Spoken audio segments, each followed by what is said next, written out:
burning desire to do a TED Talk, or maybe it was just a sign that you had to do it for this course.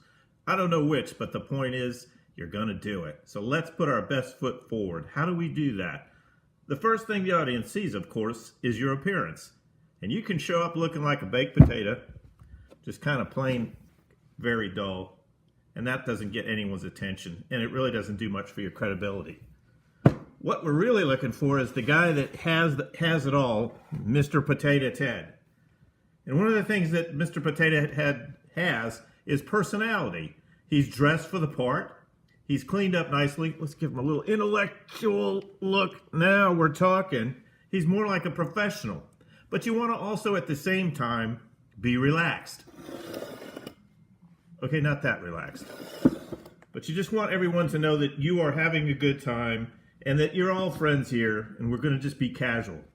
Not that casual. The important thing to remember, though, besides your appearance, you need to gesture.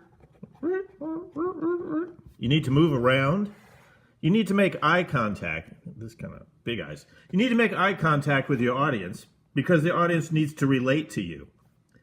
To do that, you also need to help out the audience knowing the fact that this, for you, is an oral presentation. For them, it's something they have to receive orally only. They don't have a copy to look at. So there's a couple things that we need to do. First, we need to do the old P.T. Barnum, tell them what you're going to tell them, and then tell them what you told them. And more than that, we're going to be a little bit recursive. We're going to not repeat ourselves, but we might be a little bit circular in that certain things come up again and get treated a different way. I said eye contact. Would you just look at? Okay, thanks.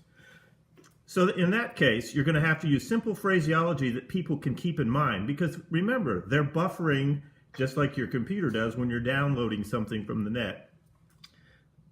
At the same time that they're listening to what you're saying now, so they have to remember that, they have to keep it in their head. So, use simple phrases and give them a break. Use a metaphor. Tell them what something looks like. Compare it to something. Give them some equivalency that they can think about. According to the Department of Transportation, the average driver wastes 5 gallons of gas a week just because of traffic. Well, if you put that into context, how many dollars does an average consumer spend per year?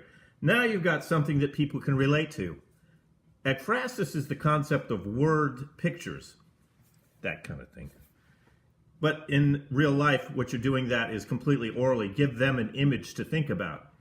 You can say that it rained half an inch over a quarter of an hour and leave it at that. Or you can say in the course of the day, it rained so much it was as if the Hoover Dam broke. That's a word picture. That's something that people can relate to. Also, after you make a point, it's good to summarize and give them an example.